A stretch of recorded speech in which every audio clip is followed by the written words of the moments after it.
everybody. Super excited to be here today. This is episode number 714 of Honest to God. You are listening to 1160 AM The Quest, Atlanta's Catholic radio. And we're super pumped to have you guys here. We got some returning faces.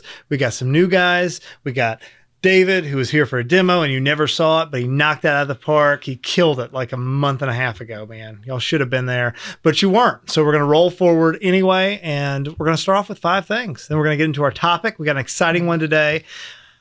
What was the you came in and said one that was better than what is actually written on the card, David? What was it?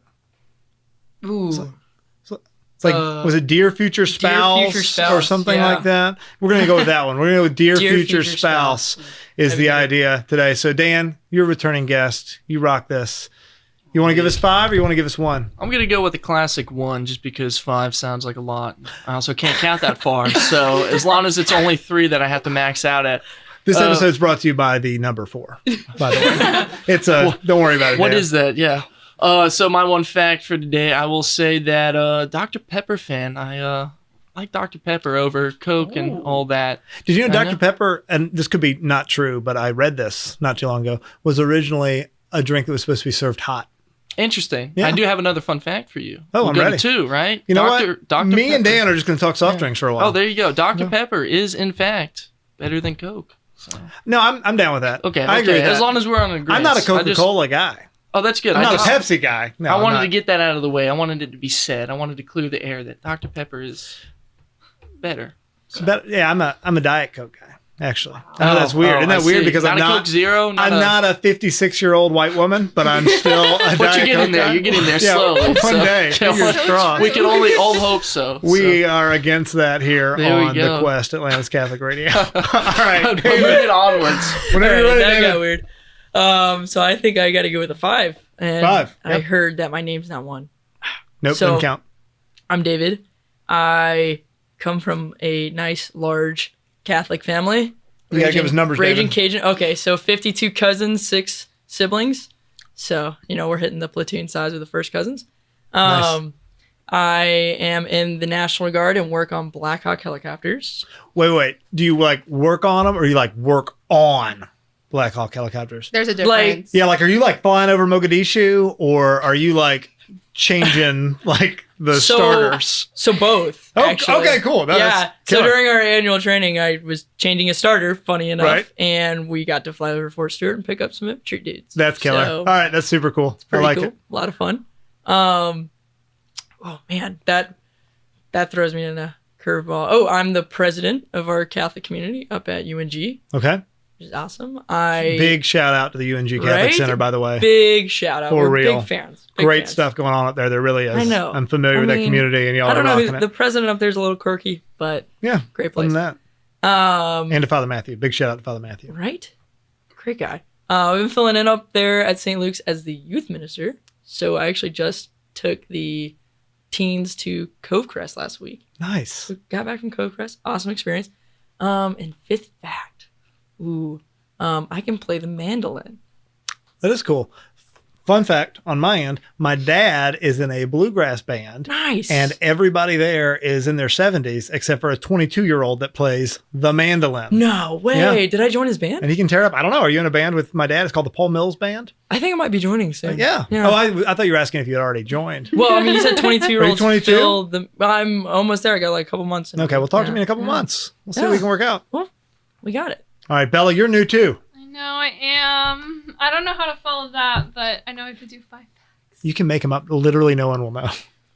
Okay, so, I can't use my name, but I'm Bella anyway. I go to Chattahoochee Technical College, and I'm getting my associates in interior design. And what is their mascot? Sorry, that's an important question. The Eagles. It's actually the Golden Eagles, but I make fun of it because there's no sports teams. It's like a community college. Yeah. Okay. So, but I like that. I like the audacity of being no, but we're going to still come up with an animal name to Golden represent Eagles. Or, I don't know, put over the bathrooms, Eagle Pride or something. Yeah, I didn't know until last semester, and I've been going there for about a year and a half. All right. So, yeah. How many facts is that? That was 2. We'll count the mascot as 1. So you got 2 now. Okay, I actually work as a kitchen and bath designer.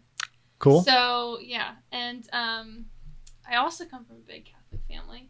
You got to give us numbers. You can't just say that. Yeah, you So gotta give us- I actually am one of 3, but my dad is one of 12 and my mom's one of 6. So I have Okay. a lot of cousins and they're all Sure. Catholic and everything.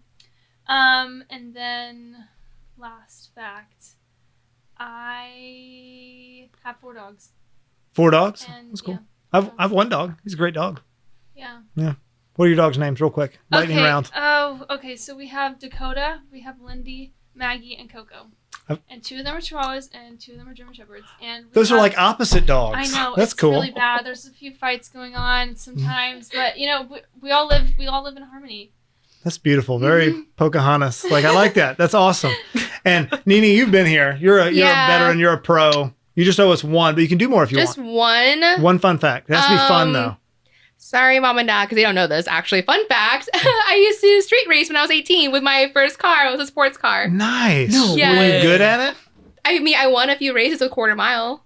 That's It was cool. great. It was a nice 2012 Chevy LT Camaro. One time I got flipped off by a guy in a Chevy Suburban after we revved our engines, and he beat the crap out of my 2000 Toyota Tundra in a race. Not nearly as cool as your story, but yeah. Sorry, Mom and Dad, if you're listening to this. Sorry. No, I like that. That's awesome. So what we're talking about today is future spouses, right? Or none of you are married. If you are, you have to leave right now. All right, great. So none of you guys are married, but we've been talking a lot these past few episodes to married couples and just sort of discussing what that looks like and dating and engagements and babies and all of that fun stuff. And we're going to change it up a little bit today and talk about how incredibly not married you are. But I assume that is anybody here discerning religious vocation? Because maybe I shouldn't assume that nobody is. I mean, always discerning. Always, Always right. open to discernment. But This was my discernment process. I had a ring bought for my now wife. This is a true story. It was in the desk drawer of my dorm, and I thought, oh no, I have given God zero chance, like zero shot. I need to go on a discernment retreat. So I went to a discernment retreat with the Archdiocese of Atlanta with the ring still sitting in my desk drawer, and it was fine. And I was absolutely positive God did not want me to be a priest. So I went back and I proposed to her like 3 days later. It worked out. She said yes. I think she might be the one. We've had 4 kids together and been married for 11 years. Nice. Seems like Feeling That's, good. Feeling, sounds like good that chance. worked out. Feeling That really sounds good. Like it worked Feeling out. confident with that choice. yeah, I don't want to be cocky, but yeah. One day. Yeah. We'll figure it out. right? Let us know how it goes. So I want to throw this question out, and anybody can chime in, and if you don't, then producer Ben can answer it. But serious question right now: how are you preparing yourself to meet your future spouse, or are you not? Maybe you're not at all, and you need to get your crap together. But if you are, how are you? I mean, I like to write letters to my future spouse. So That is so cool. So Sorry, I love that. I do one. I don't do one every day. I do one like every week, and it's more of just like basically like the summary of my letter just says like, "Hey, like I hope you're doing well. Here's how my week went," and then I usually end the letter with praying for you. I can't wait to see you soon, and like XOXO. I do that like once a week, and then I've been doing a 9-month novena.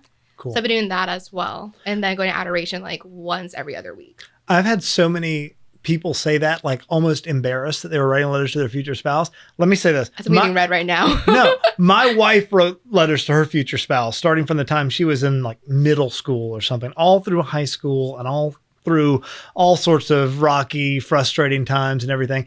And she gave me this journal of it when we got married.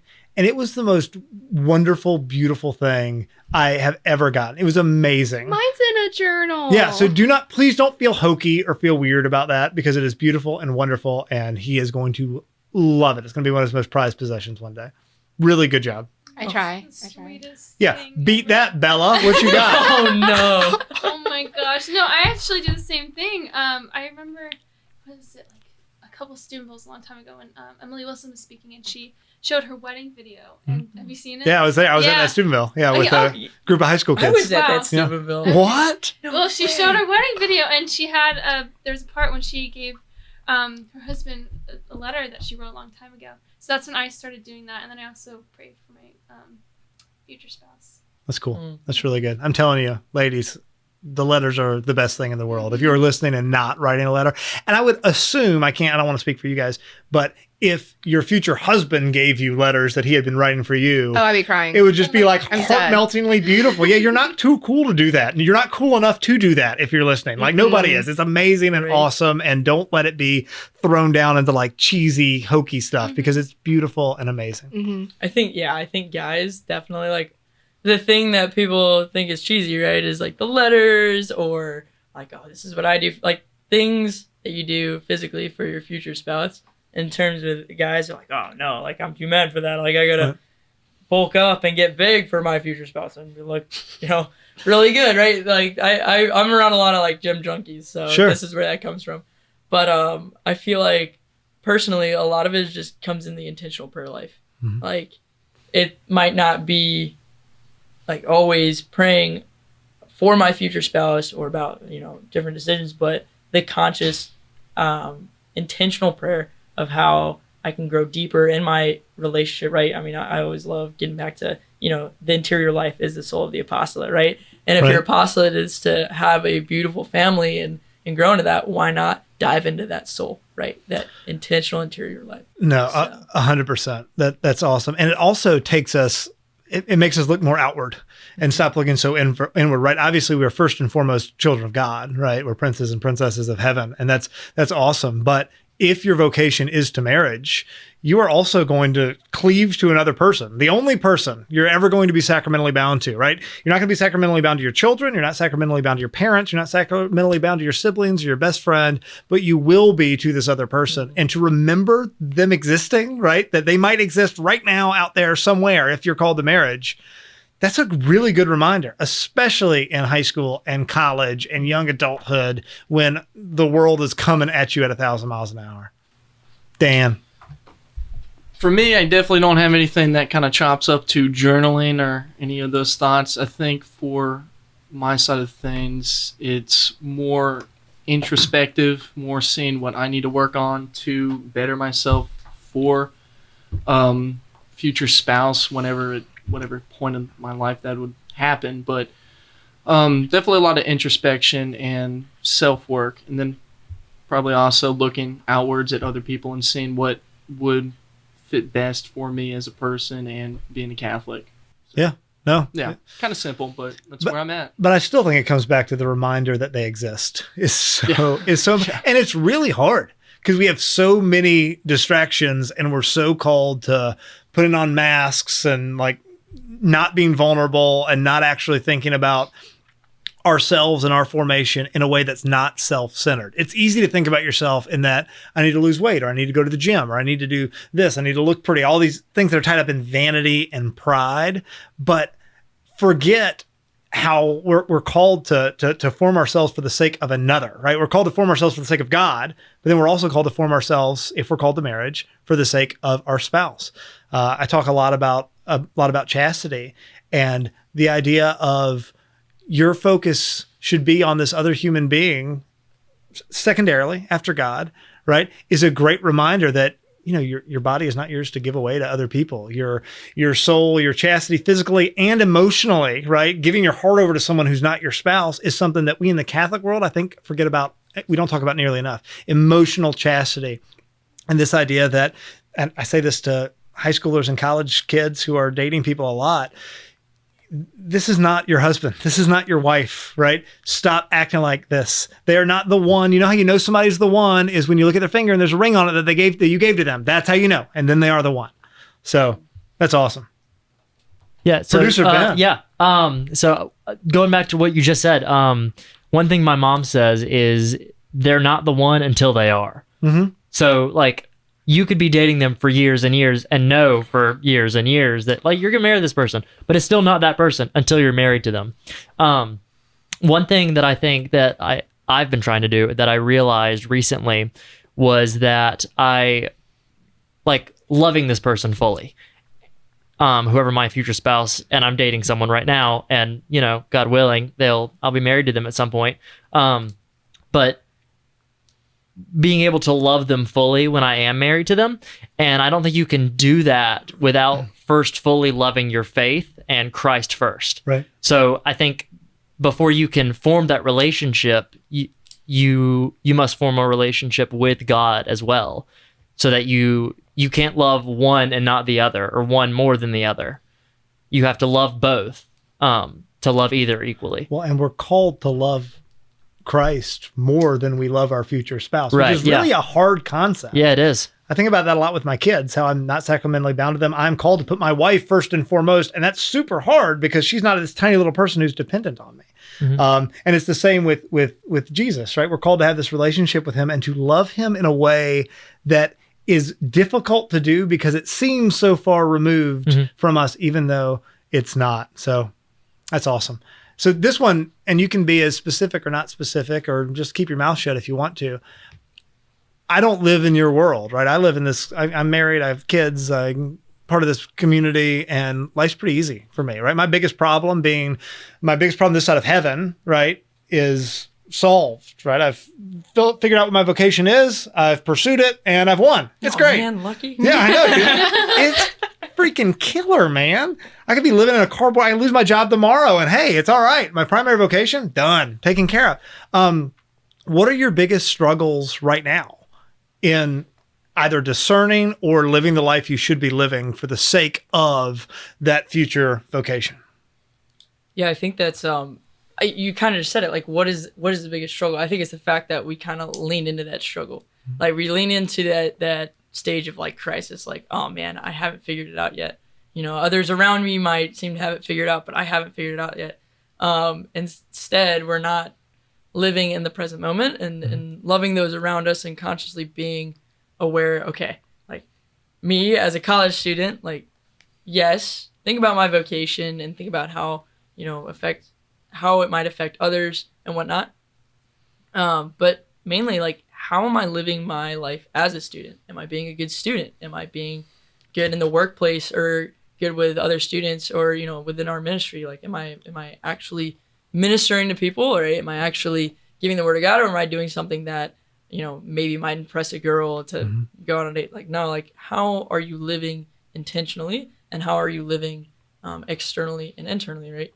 Because it's so much to where we bind ourselves in a struggle, like, oh, I need to find the answers now. Like, I went to a Test Your Call retreat up in Cheshire, Connecticut, and it was during mission year, right? So just super influenced through the sacramental life and being ordained and everything.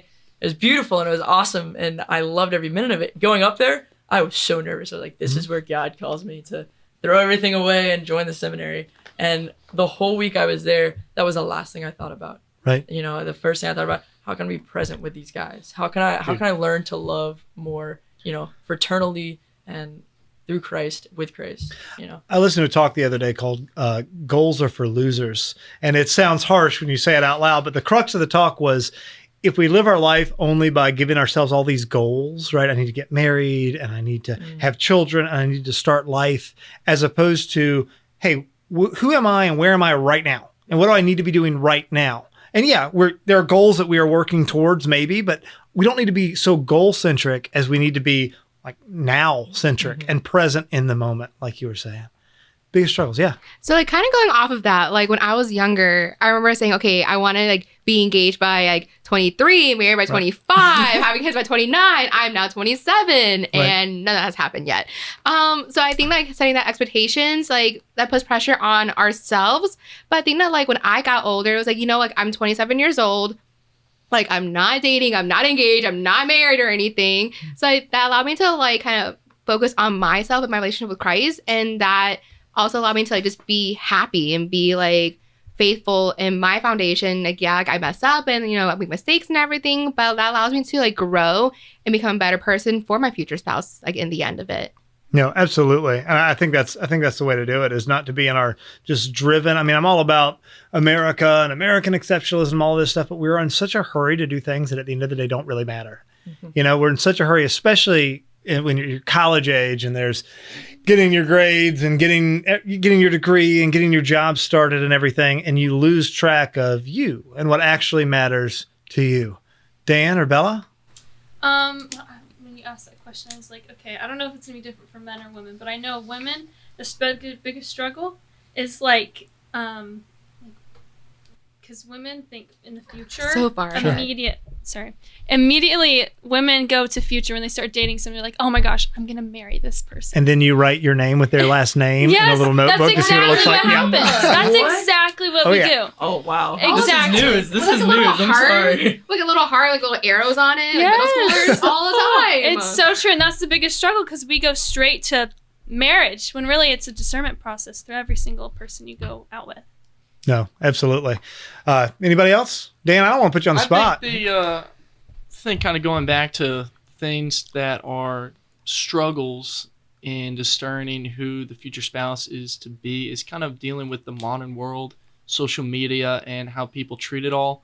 Everything's very superficial. Everything's very, how does this benefit me in 2 seconds opposed to what's the long run? And it's hard to go out and meet people because a lot of the mindset is the superficial and not actually going in depth with anything. So it's hard going out and meeting people who are genuine, realistic, and down to earth. But that's kind of my 2 cents on that. Well, and shallowness might be a harsh word, but I'm going to use it because it's what I mean, right? How shallow our culture and our society is, and I don't want to say has become, because I think a part of this has been true just of humans, right? But it's more prominent now and popular now, right? This sort of shallow superficialness. And like I said earlier about the masks that we all wear, one thing that somebody told me a long time ago that I thought was great, and I've used it since, that's super important to remember and super important for us to embrace, especially with close friends or romantic interests or things like that, is me and producer Ben and Nini and Bella and David and Dan and everybody in this room. We are all little bundles of like self-esteem issues and self-confidence issues. And I don't care how good you are at faking it, right? I don't care how, whatever it is that you're doing to fake it. Like, we are all so broken and have so many issues. And it's stupid to get in our own heads and pretend like we're the only one who's experiencing this, and that preventing us from actually going out into the world and living our lives like we're supposed to. And we've kind of gone down a rabbit hole from future spouses, but I think that's super important. And just for the sake of anybody listening, does anybody disagree with that? I mean that's pretty spot on. It's like Yeah. I think there's a precedent in the society of that's shallowness, and it's unfortunate to the point of even like for guys. I know on our end, it's like the moment you start even opening up that question, it's like, oh, like what vocation am I called to? It's like everyone's got something to say, right? Everyone's like, oh, this is what I do. This is and then it's like you start bombarding and start putting yourself into someone else's life instead of being able to communicate with each other in community, right? Okay, so what are you doing? Much like here, right? What are you doing for your future spouse in a very respectful and laid back manner? And the other thing with that goes on to like, I know there's times where it's like, oh, you start talking to a girl and then everyone's like, oh my gosh, are you guys gonna start dating? Are you gonna do this? I'm like, no, I'm just making a new friend. Like I just simply want to find good community, right? Where I am now, like we talked about earlier, where I am now, I need to find good community, find a good, healthy group of people that I can work with, so that once you do find that, girlfriend, maybe even future spouse, you can share in that community together, right? It's not just you and her, right? Yes, in the sacrament, you are bound to each other, but there's a whole community, the whole witness, the whole church behind you. So with all that in mind and the idea of finding a future spouse, if that's what you're called to, in mind, and I'm going to put Bella on the spot because she's directly across from me. Bella, what is one thing that you wish guys knew about girls and their wants and their desires and them as human beings, in terms of like assuming that you think you're called to marriage one day? What do you wish they knew? This will be interesting. Yep. Okay. The first thing that pops into my head is like communication. Okay. Number one thing. It's like girls want to know, they want to know about you, and they want you to communicate what's going on, like how's your day today and things like that, and to actually like share your feelings. Okay. I think, And on the flip side, and I'm going to make them do it in a minute too, and you feel free to chime in, Nini. What do you wish that they didn't feel like they had to do? What do they do that they really shouldn't do, and it's not great? It's not something that's attractive. I don't mean physically, but I just mean in their mannerisms, their decisions, the way they act around females. You should go first. I mean, I don't know. I feel like a lot of the guys that I have dated in the past, they feel like they have to sugarcoat things. Mm-hmm. And so like if we're arguing or something like that, they feel they have to like sugarcoat things, make me feel like a little bit like happier to how when we're fighting. But I just like really wish that like I am mad at you for this reason. I'm sorry I hurt your feelings, but I have to be open and honest with you. Right. I feel like with that, like we prefer for you to be open, honest, and like we are feminine, we are women, but like we are able to handle the truth, and that's what we want in the end. Okay. In my opinion. This is a real quick yes, no for both of you, and then I'm going to move over to the guys. Attractive or not, because I saw this today, and I wanted to bring this up in one of these shows. No. All right.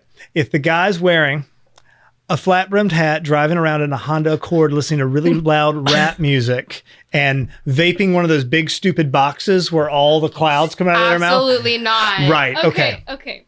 Oh. Whoa. I actually talked about this with somebody. It's like everybody has their own person. Mhm. Like Yeah. that might not be attracted to me, but like that could be. No, but that was the question. Attractive Is to it attractive? true. You find that attractive or not? No, I don't. I don't. All right. Just curious. Just throw that out there. I like that answer though. Yeah, no, everyone that's has fair. their Maybe person, right? somebody, Yeah, maybe somebody does. probably thinks He that's might be a really, attractive. really cool dude. And I'm over here saying Might be. absolutely not. And just like straight to the Mhm. point. No, sir. No, I know Nini was not playing around with that. It really I'm a big wasn't. car guy, and if he drives a Civic that's K-swapped, I have a little bit of respect for him. No, it's a Civic. His mom bought him in 2004, Oh. and he, Is this Oh. no? no, I made that up, but it looked like an older one. Specific. Very All right. specific. All right. Dan and David. Oh man. Okay. One thing you wish that girls knew, David, you can go first. Your name comes first in the alphabet. Oh. and that's how it works. Wait. Also, No, it doesn't. Dan No, it can't doesn't. count past 3. Dan I've dropped. definitely comes before. I've you. dropped out 5 times. I can't read. I can't All write. I right, can't so spell. it's like, what was the question again? Yeah. Sorry. What's one thing that you wish that girls knew about guys? Man. I'm intrigued. I know. Isn't this fun? I love asking the Do you need question. me to go first? I do have an idea. Yeah, go. I love first. this. Let me hear it. Sorry. I have no idea if every woman, girl, whatever, however you want to be labeled, woman knows this. Men are simple. There is not an in-depth reason for everything. I know, like asking how's your day going? There will not be a paragraph. If the day is okay, it is because it is. If the day is bad, it is bad. There is no reason. Men are simple. Bella, are You you know? crying over I'm here? sorry. I love That's and this happens with my spouse, right? With my wife. Oh. What are you thinking about? Nothing. And then Nothing. like, no, There what are is we thinking about? nothing. I was like, I was kind of thinking about how I saw a picture of a guy jumping out of an airplane wearing like a rubber duck thing. How that was That's how funny. it goes. And that was it. That was just kind of on repeat for a little Yeah. bit. Yeah. I remember Dare- the and first there's random time jokes I that heard come. that. Yeah, dare I That say it's guys not even. actually can think about nothing. Yeah, it's Yeah. I great. remember I was like in class in like 8th grade or something in school, and my teacher said that. I was like, It's an Oh, awesome. there's thing. a- I actually think about nothing. It's It's my favorite place. It's an awesome. Don't try to thing. get out of this, David. David, What do you got? think? One thing. Okay. Yes, simplicity is key. So like when it comes to like I guess like the faux pas and the straight and like, you know, I like we do appreciate. Oh gosh, here we go. We do appreciate looking good for a guy, but when you overdo it with makeup, please no. Please, Lord, no. That's a fair one. That That's was- like, I'm was sorry. good. Overdoing with makeup, that's a big turnoff. Hashtag modest is hottest. Yes! Oh, yes. I'm sorry. No, Popular opinion, I hear maybe. that. Well, and I'll say this. This is something that I say fairly regularly, and it's fun to bring up. There is, and you guys, you don't have to agree with me, but tell me if I'm not right here. When you see a girl who is desperately trying to get attention for her looks, right? Whether she's posting a bunch of pictures online of her dressed in a string bikini or whatever it is, there is an aspect that's thrilling. You drive by the billboard and the girls in the bikini. That's something that is like sort of thrilling in a I don't hedonistic kind of way. Like your Yeah. eyes go to It's it like the because first, right. the Your animal lizard instinct, brain's like right. Goo-goo eyes. But it is not beautiful and it is not attractive in the sense that this is somebody I would really like to get to know. I would like to add on that poison dart frog, right? How do you know that it's poisonous? Oh my god. It's very bright colors and such. It just screams red flags. Just It's- don't shoot yourself. Whoa. in the foot. Dying. Okay. Did you make that up, Dan? Oh, No. dude, my brain's just a running. I am so He's not interested in thinking what's about going that. on inside Dan's head. I may have Aren't you? dropped out 5 times, but I do have my shining moments. Wisdom at its finest. Don't worry, we're both in aviation, so somehow. So we are Doesn't matter. way over time. Yeah, we Love are. it. Does anybody have any? I know these things go so fast, don't they? Does anybody have any closing thoughts? Anything you want to throw out? Ladies, you can get last word if you want. The guys were. I think. I Ladies, think you always get the last word. Preparing for your future spouse is about preparing for your future. How you want to be in the future. Did you make that up? That's a really good one. It's concise. Yeah. With it. That's really good. All right. So we always do something in closing. So we'll make this easy. We'll start with producer Ben. Most overrated movie of the last 10 years. Most overrated movie in the last 10 years. And why is it gosh. La La Land, producer Ben? No, La La Land is the best film of all time. Thank you very much. Most overrated. I mean, can I say like an entire saga of films? You can't say Star Wars because that's No, what I I'd No, was I know saying. what he's say gonna say. I'd say Twilight movies because I don't Oh, know. That what- wasn't last 10 Whoa, years. whoa, That wasn't whoa. last 10 years. It wasn't. No. Oh, okay. No. We've been alive for a little bit now. I don't know. Come back to me. I've got to ponder this a minute. There's All a right. lot of movies in this brain. I've already got it. I know, me Good, too. David. Avengers Endgame. Oh, okay. All right. What? That's fair. Hey. Is that what you were going to say, Dan? I was gonna come out of swinging and say any Marvel movie. I was Hey. I was Really between bad. Marvel and Star Wars for just like brain numbing. Star Wars is going pretty I bad, but disagree. Except for Rogue One, which was we great. disagree over here. I'm I sorry, don't my think Endgame standards was are. overrated. I I think it was think it- perfectly rated. Well, I think- It was then great. what's overrated? I don't know. Ooh, I have to actually, I think think about I've got it. Specifically, the new Spider-Man movies, I think, are a little overrated. The Specifically, Tom Holland the newest Spider-Man? Spider-Man. Wait, that one was good. The Tom Holland I is so think it's- dreamy, Ben. It's a fun movie, Not yes, even. but like it's the not last one in had any Tobey way. Maguire, Andrew Garfield, and Tom Holland. It's all just three. doing too much crap. the Tobey Whoa. Maguire Spider-Man is best Spider-Man. I'll die on that hill. That is true. I don't care yeah. if we're like 20 minutes over. That's worth the pizza time. discussion. That's Yeah. for sure. Do you have an overrated, ladies? I love the saga, I really do, but the last Fast and Furious one should not have been made. They're making another one. I'm not happy about it, but it's fine. They will never stop making Fast and the I Furious. love Yeah. Fast and Furious. She's I a street love it. racer. I am a street Come on. racer. I don't like how they've become superheroes. Like they literally might as well fight the Avengers at this point. It They ought to be probably could. Dom Toretto versus Captain America. You could probably beat up the Hulk at this Listen, rate. And love I'd the probably buy a saga. ticket to that I movie. love it, and Dan's gonna argue with me, but the fifth one's the best. I love it, but they should have been done after like the sixth The one. fifth one, what? The fifth Fast and The Furious fifth movie. Fast and Oh, Furious. Fast Yeah. Five with Dwayne The Rock Johnson? Yes. Yeah. I would right. like to interject. That is incorrect. Oh, knew he One, was gonna 2, say or that. 3, where it was to its street racing core, were the best. They were I pretty just good. have Do you to say count that. Tokyo Drift? Oh Yes, yeah, Tokyo that's the Drift. third one. Oh yeah, Especially Tokyo Drift. Oh, Oh, was come so good. on, that So good. yeah, No. of course. Are you- No. Here's my unpopular opinion. Star Wars Attack of the Clones is the best of the Star Wars that aren't the original trilogy. Wow. Oh. Like the original three. that- Oh, I agree with I that. can, yeah, I can agree Okay, with that yeah. actually. Oh, yeah. nice. Sorry, I Yeah, forgot it. totally. I was doing- Cool. The What? sequels are the overrated ones. 100%, except Oh for my Rogue God. One, which was excellent, and Oh, Han yeah, Solo yeah. was better No, than but they But acted those like are it those was. are like those aren't like the episodes. Those are like the mini. I agree.